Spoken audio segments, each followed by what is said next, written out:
तन काचा कुंभ है, यह तन काचा कुंभ, फुटत न लागे बार, फुटत न लागे बार। फटका लागे फूटी पड़े, फटका लागे फूटी पड़े। गर्व करे वे गंवार, गर्व करे वे गंवार। हरि हरि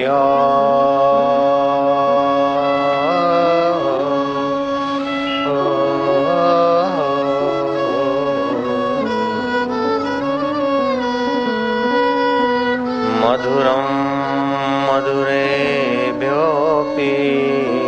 मधुरम मधुरेभ्योऽपि मंगलेभ्योऽपि मंगलम्। पावनं पावनेभ्योऽपि पावनं, हरे नामैव केवलम्, हरि हरि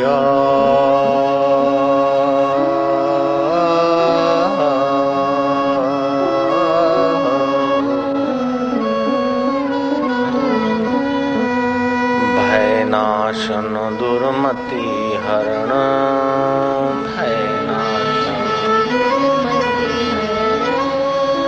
कली में हरि को नाम, कली में हरि को नाम।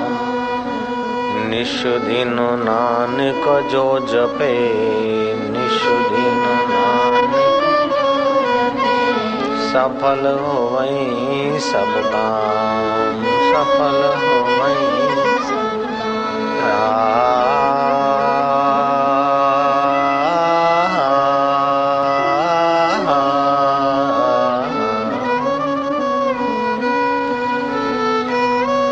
मधुरम मधुरेभ्योऽपि मधुरम मधुरेभ्योऽपि मंगलेभ्योऽपि मंगलम्।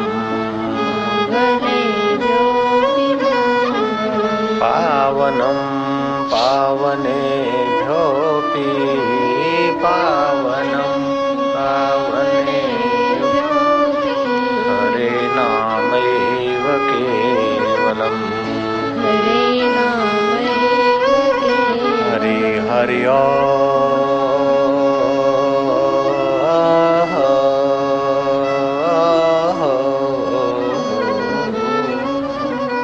गीता ऐसा धर्म बताती है जो केवल यज्ञ कुंड पर या मंदिर में, मस्जिद में, गिरजाघर में या और किसी जगह पर जाकर संपन्न हो ऐसी बात नहीं। तुम्हारे चालू व्यवहार में तुम्हारी आध्यात्मिक उन्नति करने की व्यवस्था गीता ग्रंथ बताता है। गीता की महिमा यूरोप के और भारत के बड़े बड़े मूर्धन्य विद्वानों ने गाई है। गांधी जी कहते हैं कि दूध पिलाने वाली माँ तो मुझे छोड़कर स्वर्गवास हो गई, लेकिन विघ्न बाधाओं के बीच मुझे अमृत पान करना होता है तो मैं गीता की गोद में आता हूँ और मैं शांति पा लेता हूँ। गीता एक ऐसा अनूठा ग्रंथ है कि मरने के बाद की मुक्ति नहीं, जीते जी मुक्ति का अनुभव कराने की क्षमता रखता है। शास्त्र कहता है कि गीताया श्लोक पाठेन, गीता के एकाध श्लोक के पाठ से, गोविंद स्मृति कीर्तनाथ, भगवान नाम के सुमरण कराने वाले कीर्तन से, और साधु दर्शन मात्रेण तीर्थ कोटि फलम लभेत, सच्चे साधु के दर्शन मात्र से करोड़ों तीर्थ का फल होता है। गीता, गोविंद स्मरण और सत्पुरुषों का दर्शन। तो गीता एक ऐसा दर्शन शास्त्र है कि जीव को अपने वास्तविक स्वरूप का दर्शन कराता है। मम दर्शन फल परम अनुपा, जीव पावे निज सहज स्वरूपा, रामायण में कहा है। मेरे दर्शन का अनुपम फल क्या है कि जीव को अपने स्वरूप का पता चल जाए। दंडका अरण्य में श्री रामचंद्र जी बैठे थे। शाम का समय था, दूर दूर तक निगाहें जा रही थी राम जी की। लक्ष्मण ने देखा कि रामचंद्र जी प्रसन्न मुद्रा में हैं। प्रश्न तब करना चाहिए जब संत अनुकूल हों। संतों के संत श्री राम अभी खूब प्रसन्न चित्त बैठे। लक्ष्मण उठकर खड़े हुए और दंडवत प्रणाम कर दिया। राम जी की दृष्टि गई। राम जी पूछते हैं कि निष्कपट भाव से प्रणाम करने वाले लखन, कहो क्या प्रश्न है। लक्ष्मण कहते हैं कि प्रभु, मेरे चित्त में कई दिनों से प्रश्न उठता है, आप आज्ञा दें तो मैं पूछूं।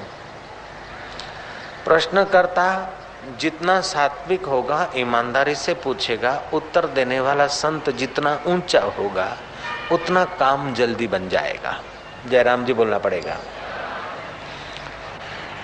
ये आत्मविद्या न पुस्तक पढ़ने से प्रकट होती है, न तप करने से प्रकट होती है, न यज्ञ करने से प्रकट होती है, न होम हवन करने से प्रकट होती है।